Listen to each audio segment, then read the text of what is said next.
Welcome back semuanya ke video Koko Crypto with yours truly, Koko Crypto sendiri. Hari ini, video ini, gue bakal bahas dua main talking points, yaitu nomor satu adalah proyeksi harga Bitcoin ke depannya.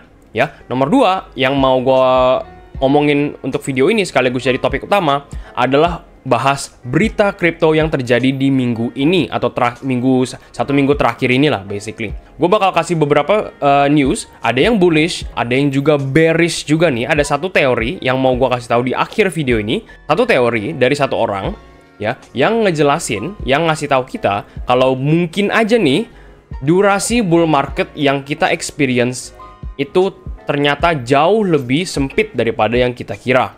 Jadi bisa aja bull market cycle ini, karena gue udah pernah ngomong beberapa kali ya, di live maupun di video lain, yaitu cycle ini itu cycle paling beda dari cycle-cycle sebelumnya. Teori yang bakal nanti gue kasih tahu ke kalian semua adalah mungkin aja kalau seandainya cycle bull market ini jauh lebih pendek daripada yang sebelum-sebelumnya juga. Tapi without further ado, kita langsung masuk aja ke main talking point nomor satu, yaitu proyeksi Bitcoin. Jadi di live kemarin, kalau kalian masuk nonton live kemarin, itu gue udah ngasih prediksi kalau seandainya, bahkan dari sini lah, dari sekitar 6 hari yang lalu ya, gue di live kemarin ngasih tahu kalian kalau gue udah live, gue ngasih tahu kalian di yang ini ya, hampir 7 hari yang lalu malah, stream 7 days ago, sama yang kemarin, yang 15 jam yang lalu ya, gue ngasih tahu kalian kalau dari 7 hari yang lalu, gue expect kalau Bitcoin untuk ranging sideways aja. Ranging sideways antara level, tadinya gue kasih level 62 ribuan, yaitu di mana? Di sini ya, 62 ribu di sini ya, 62.500 maksudnya. Nah, abis itu tapi gue klarifikasi lagi di live kemarin, yaitu kayaknya lebih realistis kalau seandainya Bitcoin ini sideways di price action atau di harga 61.700 dan 60.000 sebagai resistance ya, dan support ngikutin makro support yang kita udah gambar sekitar berapa? 3 bulan yang lalu. Jadi kita udah gambar support ini 1, 2 ini 3 bulan yang lalu, dan resistance ini juga 3 bulan yang lalu. Saat Bitcoin lagi di sini kita udah gambarin, dan so far 1, 2, 3 level ini ke respect sampai sekarang. Jadi ada meritnya kalau seandainya price action masuk key levels 1, 2, dan 3 ini. Jadi kita udah punya gambaran kalau Bitcoin masuk ke price area 1, dan 2, dan 3. Kita udah punya asumsi besar atau keyakinan tinggi kalau Bitcoin bakal antara nge-bounce atau antara makin drop lagi ke bawah. Tapi kita masuk short term price analysis, price projection, yaitu Bitcoin ini kemarin gue udah ngasih tahu juga kalau ini kita bakal sideways, nge-choppingnya juga nggak bersih ya, naik terus retest terus langsung turun lagi, retest lagi terus turun, retest lagi terus turun, drop jauh banget ya. Sekarang lagi mau retest kedua. Ya, kalau kalian juga nonton video gue juga udah lama, nonton live yang udah lama juga, ini pattern dalai lama. Jadi siap-siap untuk nge-retest, dan apa yang gue mau lihat dari pattern dalai lama ini adalah untuk di-reject minimal sekali lagi, atau kalau seandainya bisa tembus ke atas juga nggak masalah sih. Tapi ekspektasi gue masih kalau seandainya kita nggak bisa nge-break this level, dan kita nggak bisa nge-break this level, jadi target 1 adalah ini, target 2 adalah ini, 62.000. Ya, kalau kita nggak bisa break this level dan this level, kita bakal balik lagi turun, chopping sideways, atau bahkan malah flash crash yang dalam untuk terakhir kalinya sebelum kita benar-benar dinaikin ke atas. Jadi sama kayak gini, seberapa dalam rasa gue nggak bakal sedalam sebelumnya sih. Tapi overall kalau gue bisa ngasih tahu kalian, overall, kita lagi trading just under 60 ribuan, di 59 ribu, udah hampir beberapa hari ya. Hampir, berapa nih? Dari tanggal 15, jadi wait, dari sini nih, dari tanggal 14. Jadi udah sekitar 4 harian kita trading just under harga 60 ribu. Artinya ada buying, ada selling pressure yang lumayan kuat juga. Dan kita bisa lihat sendiri ya, saat lagi naik mau ngetes 60 ribu, langsung di come back down. Naik lagi mau retest 60 ribu, langsung di come back down. Naik lagi nih ada wick nih, ingat kan yang ini? Ada wick, naik, langsung diturunin banget dari wicknya. Sekarang lagi mau di retest lagi nih level 60 ribu, which is a very good sign ya. Artinya Bitcoin setidaknya short term ya. Short term Bitcoin ini pengen banget tembus ke 60 ribu ini, gara-gara ada beberapa attempt tapi failed attempts ya. Jadi ini Bitcoin bener-bener pengen zona interest zone-nya tuh ada di 60 ribu pas ya. Tapi ya itu yang gue kasih tahu sebelumnya, yang barusan gue kasih tahu, ini level bakal jadi level penting, ini level juga jadi level penting ya. sekaligus juga 69.000 dan lain-lain, tapi kita ngomongin ini nanti aja. Jadi so far Bitcoin masih, meskipun buat kalian kayak, oh Bitcoin bosen banget ya, apa kayak boring banget, harganya nggak naik, nggak turun, cuman sideways saja terus. Meskipun begitu, tapi ini masih sesuai asumsi gua, yaitu Bitcoin karena setelah dia turun drastis ini, nggak bisa juga langsung, atau jarang sekali ya, jarang banget langsung V-shape recovery full naik ke atas. Harus ada nafas sedikit, naik lagi, nafas lagi, atau nama teknikalnya namanya pullback atau koreksi. Nafas, baru kita bisa trending naik. Sebelum kita lanjut ke news nih, gue mau kenalin kalian semua ke project yang menurut gue menarik banget, seriusan. Dan kalau project ini bisa take off, bisa menggantikan cara project-project besar yang akan datang untuk mereka membuat token atau koin atau bahkan NFT dan smart contract selamanya. Nama project yang bakal gue mention dan sekaligus jadi sponsor buat video malam ini adalah Agoric. Agoric adalah project blockchain dari blockchain Cosmos Layer 1 yang kalian pernah dengar itu loh, yang Atom, dimana fokus bergerak di bagian back-end dari project building management.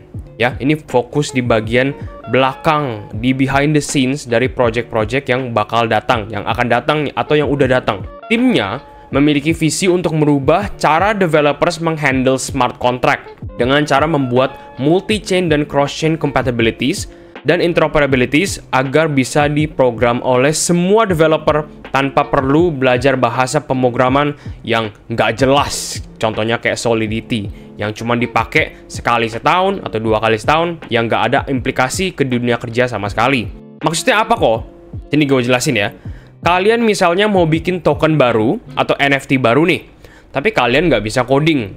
Meanwhile, token atau NFT yang kalian mau buat ini, itu kalau mau di-launching, itu kalian harus perlu coding. Script yang untuk me-launching token itu namanya smart contract. Nah, masalahnya datang saat kalian sadar kalau bahasa coding smart contract, ya, bahasa pemrograman untuk memprogram smart contract itu pakai bahasa pemrograman yang hampir nggak ada yang pakai di luar kerjaan developer Web3 crypto, kayak Solidity dan lain-lain. Agoric ini, project ini, pengen meng-solve this problem dengan mendatangkan compatibility JavaScript sebagai bahasa pemrogramannya. Dimana kalau kalian tahu yang biasa kerja di bagian IT, JavaScript itu bahasa pemrograman yang jauh lebih banyak orang pakai, baik itu in general atau di dunia kerja. Jika Agoric ini bisa mendatangkan banyak developers di hari-hari ke depan ya, di kemudian hari, dan komunitas developers Web3 ini semakin sadar kalau ternyata bener ya, emang Solidity dan bahasa pemrograman smart contract sekarang itu sebenarnya susah banget, apalagi kalau ada bugs. Kalau ada error dan segala macam itu makin susah untuk di-fix. Dan mereka bakal semakin sadar kalau ada solusi yang jauh lebih baik untuk melakukan mengcoding dan membuat smart contract. Gue bisa yakin banget ekosistem dan nama Agoric ini, nama project ini bakal naik dan makin naik. Dan mungkin aja, siapa tahu bakal jadi mainstream project backend yang menjadi standar buat in the future ngebuat smart contract. Agoric ini juga baru-baru ini nih nge-launching Agoric Orchestration, dimana karena adanya ini, project ini bersifat cross-chain dan multi-chain dengan tambahan seamless experience buat user. Dan ini sebuah big thing buat crypto, karena di crypto kalau kalian tahu ya, kita kan ada banyak sekali chain kayak BEP20 punyanya si Binance, TRX punyanya si Tron, ERC20 punyanya si Ethereum dan lain-lain. Itu sebenarnya bergerak secara individu dan jalannya masing-masing. Harus ada third party tool atau software kayak Agoric Orchestration ini yang bisa menghubungkan data dan transaksi antara blockchain-blockchain yang beragam itu. Dan lebih kerennya lagi ya, Agoric Orchestration ini itu paling baik digunakan dalam, atau paling sering digunakan untuk DeFi, Decentralized Finance, dan aplikasi berbasis blockchain lainnya untuk memfasilitasi trustless automatic transaction, memfasilitasi transaksi otomatis tanpa kepercayaan. Project ini kedengarannya teknikal banget ya, tapi kadang-kadang project kayak ginilah yang diam-diam dipakai berbagai project lain atau project-project yang lebih besar daripada Agoric dalam operations setiap harinya. Fun fact juga, semua tim inti Agoric ini passionate banget dengan membuat sistem dan merubah sistem Web3 yang kita tahu sekarang. Mereka sebelum terjun ke dunia crypto tokens, mereka semuanya rata-rata menghandle masalah smart contract antara B2B sejak 5 tahun yang lalu. Ya, kalian bisa lihat YouTube channelnya sendiri loh. Dari 5 tahun yang lalu, saat masih malah belum awal-awal bull run ya, malah belum awal masih bear market 2 cycle yang lalu, itu mereka udah mempersiapkan diri buat meluncing project ini.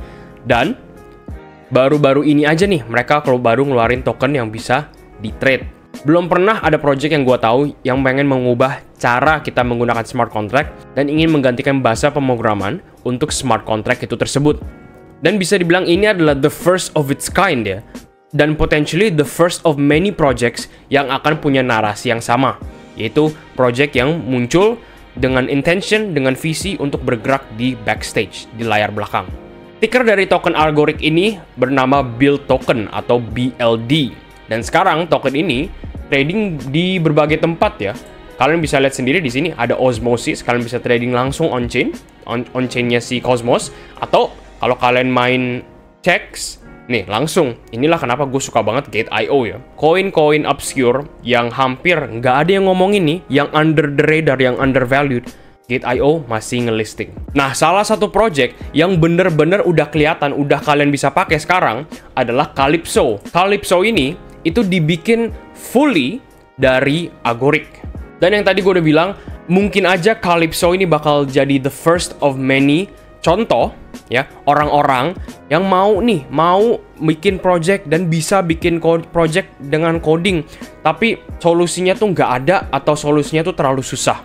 Agoric inilah yang bakal membantu future developers dalam membuat project seperti DeFi, dApps, token, NFT, dan lain-lain. Kalau kalian interested sama projectnya dan ingin mau tahu lebih banyak sekaligus join community Agoric Indonesia, semua links dan semua resource ada di description. Tinggal buka description-nya, join Telegram dan social medianya mereka. Sekali lagi thank you banget buat Agoric udah nge-sponsor video kali ini. Kita langsung aja masuk ke segmen news. Sekarang kita langsung masuk aja ke news ya. Gue mau langsung masuk ke news nomor 1, yaitu big breaking news dari Bitcoinism. Okay. China likely to unban Bitcoin and crypto in the next 4 months, kata report-report orang China. Nah, gue mau cerita sedikit nih. Gue adalah investor crypto yang datang dari cycle kemarin, cycle 2019, 2018, 2019, 2020, 21, dan 22. Nah, China ini itu di cycle kemarin itu masalah besar sama cryptocurrency. Ya, China ini cycle kemarin itu melakukan 2 hal nih yang benar-benar saat itu tuh mengacaukan market pasar kripto tuh parah banget. China cycle kemarin ngeban 2 hal, ngeban orang-orang yang megang Bitcoin, sekaligus ngeban orang-orang yang nge-mining Bitcoin, ya. Dan ngebannya itu sampai sekarang. Itulah kenapa kita lihat Hong Kong ETF dan bukan China ETF, ya. Hong Kong, kalau kalian nggak tahu ya, itu baru buka Bitcoin ETF beberapa bulan yang lalu. Ya, gue actually udah bikin videonya kayaknya. Kalian bisa nonton langsung di YouTube gue. Kenapa Hong Kong bikin ETF? Meanwhile, Hong Kong itu liquidity-nya tuh jauh lebih rendah daripada China. Perbandingan populasinya aja lebih tinggi China ya, berkali-kali ratus lipat mungkin daripada Hong Kong. Nah, tapi kenapa Hong Kong itu pengen ngebikin atau bikin ETF tapi China nggak bikin ETF?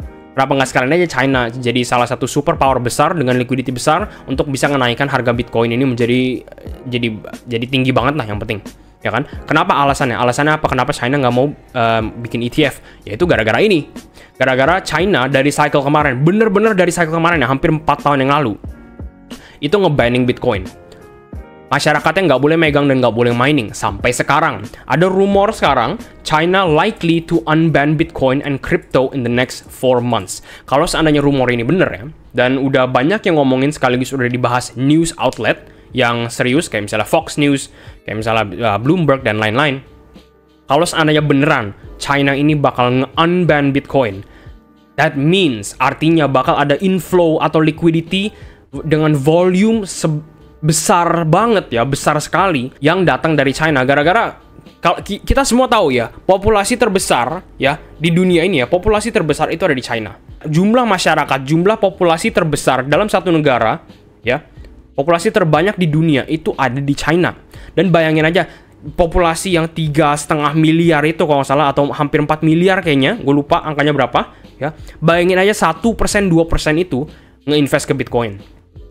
Berapa ratus miliar dolar yang bakal masuk ke crypto market itu sendiri. Dan alhasilnya Bitcoin sekaligus semua crypto market bakal juga ikut nge-pump dari backingan China. Next news. Dari Bitcoin LFG, big breaking news. US atau Amerika Serikat largest bank terbesar just invested into Bitcoin. Goldman Sachs now holds over 400 juta in Bitcoin ETFs. Bank terbesar di Amerika itu sekarang megang lebih dari 400 juta dolar in Bitcoin ETFs. Dalam Bitcoin ETFs.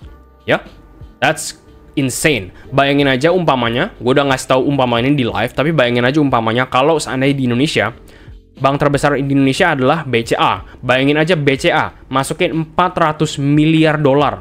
400 miliar rupiah. Nggak usah ngomongin dolar ya, terlalu tinggi. 400 miliar rupiah ke Bitcoin. Berapa ratus ribu, bahkan puluhan ribu investor dari traditional finance ya, yang bakal invest ke Bitcoin juga. Karena mereka percaya kalau bank terbesar, kalau bank yang gua pakai itu punya kepercayaan ke Bitcoin, kenapa gua nggak ngikutin juga? Super duper bullish ya. Next news, big breaking news dari Bitcoinism lagi nih. BlackRock CEO likely to endorse Donald Trump for president. If true, jika ini benar, Bitcoin bakal pump hard. Jadi kalau kalian nggak ngikutin politik Amerika Serikat, kandidat yang bakal jadi presiden, yang pemilunya datang mungkin sekitar November-Desember, akhir tahun ini, itu ada dua orang, yaitu antara Donald Trump dan Kamala Harris. Ya kan? Tadinya Joe Biden, tapi Joe Biden drop out. Nah, kalau seandainya BlackRock bisa nge-endorse Donald Trump, di mana Donald Trump ini adalah orang atau kandidat presiden yang super bullish dengan Bitcoin dan seluruh cryptocurrency akan pump hard banget ya, karena dua superpower atau dua orang terinfluential ini, paling influential so far selama ini di layar politik. Kalau seandainya mereka bergabung dan bilang kalau kalau Trump menang, crypto bakal good news. Itu the best bullish scenario yang datang dari White House. Dan kalau begitu, bakal juga hampir ratusan ribu bahkan jutaan orang di Amerika yang belum pernah dengar Bitcoin bakal pelan-pelan cekokin Bitcoin dari pemilu itu sendiri, dan bakal banyak yang FOMO in cryptocurrency. Again, ini sama yang sebelumnya, kalau kalian perhatiin baik-baik ya, ini sebenarnya advertisement bukan buat kita, tapi buat si traditional finance yang duitnya jauh lebih banyak daripada crypto bros. Next news dari Bitcoin LFG, big breaking news. Dubai mensetujui crypto salary atau gaji dalam crypto. Crypto salary payments to make UAE, United Arab Emirates, ya, Bitcoin and crypto hub. Ini salah satu news yang paling bullish ya, sejak ever kayaknya dari Dubai ya. Sekarang Dubai baru menyetujui kalau employee yang kerja di Dubai bisa dibayar dengan cryptocurrency. Semakin lama kita makin lihat visi Satoshi Nakamoto, yaitu menjadikan Bitcoin sebagai cryptocurrency. Dan ini Dubai ini pengen jadi salah satu negara yang bakal jadi, mungkin ya kalau seandainya beneran kejadian dan orang company udah mulai mengimplementasikan crypto salary payments, ke Dubai ini bakal jadi crypto hub for all. Bayangin aja kayak El Salvador, yang dimana lu bisa beli sayuran dan makanan dan lain-lain pakai Bitcoin, tapi di negara terkaya di dunia. Super duper bullish juga. Next news dari Radar Hits, breaking news, Mastercard dan MetaMask launch debit card baru. Ya, Mastercard yang harusnya kalian semuanya pakai, atau kalian pernah pakai, atau kalian pernah denger lah setidaknya, ya, Mastercard dan MetaMask, ya. MetaMask itu adalah crypto wallet pertama, mungkin pertama ya, kalau nggak pertama itu paling populer lah, ya. MetaMask itu kolaborasi bareng-bareng nih untuk nge-launching debit card baru. Ini salah satu news yang juga super duper bullish untuk crypto space in general. Semakin banyak orang-orang sadar, apalagi kalau dari Mastercard ya, dari Mastercard sendiri ngepromosiin, semakin banyak orang-orang sadar kalau crypto is here to stay, and crypto ini sebagai nilai tukar, semakin besar juga adopsi global untuk crypto. Ingat loh, ini Mastercard. Mastercard itu kan di seluruh dunia ada. Bukan hanya di US, bukan hanya di Eropa, bukan hanya di Indonesia. Ya kan? Seluruh dunia pasti pernah dengar tentang Mastercard.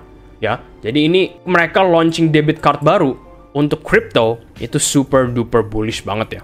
Last news nih, buat video kali ini, gue bakal leave you with this picture dari Bit Harrington. Oke? After halving kedua, yaitu di tahun 2016, butuh waktu 8 bulan untuk mencapai new all-time high untuk Bitcoin. Saat halving ketiga, yaitu tahun 2020 kemarin, butuh sekitar 8 bulan juga untuk nge-reach new all-time high. What if we ignore the Bitcoin ETF price bubble, new all-time high before the halving, and simply wait 8 months again for a first, tanda kutip, real all-time high di 70.000 plus. That's November/Desember 2024. Patience. Ya, dalam bahasa Indonesia, gimana kalau kita ignore, gimana kalau kita nggak masukin Bitcoin ETF hype-nya itu, atau price bubble, ya basically ini ngasih tahu kalau kayaknya kita harus ignore Bitcoin price yang apa? Yang naik gara-gara hype-nya doang, ya, dan simply just wait 8 months. 8 months again for our first real all-time high di 70.000-an plus. That's November/Desember. Meskipun ini news agak bearish, jadi basically dia ngepredik kalau November/Desember 2024 ini udah mengindikasikan Bitcoin top, which is agak depressing ya. Agak depressing, apalagi November dan Desember itu cuma beberapa bulan lagi, ya kan? Tapi gue harus klarifikasi ke kalian semua, yaitu cycle ini merupakan cycle yang paling beda dari cycle-cycle sebelumnya. Cycle-cycle sebelumnya itu ada clear bull market, ada clear bear market. Jelas, naik, turun, naik, turun, naik, turun. Betul? Nah, sekarang kita naiknya itu lamanya tuh di sini. Lamanya tuh di sini. Apakah ini bakal jadi top? Apakah ini price actionnya cuman sebagai satu dip besar aja sebelum kita bisa ripping lagi ke atas? Atau apakah dia punya teori itu benar? Bitcoin dan cryptocurrency dan bisa gue argue semua financial markets itu nggak jauh-jauh dari hukum alam. Dan biasanya kalau kita korek-korek hukum alam itu, kita bisa lihat ada patterns. Dan patterns itu bersifat cyclical atau bisa berulang. Kayak misalnya harga Bitcoin aja. Setiap 4 tahun nge-reset harganya. Naik, turun, reset. Naik, turun, reset. Naik, turun, reset. Selalu kayak gitu. Cycle ini berbeda. Karena all-time high muncul duluan sebelum Bitcoin halving.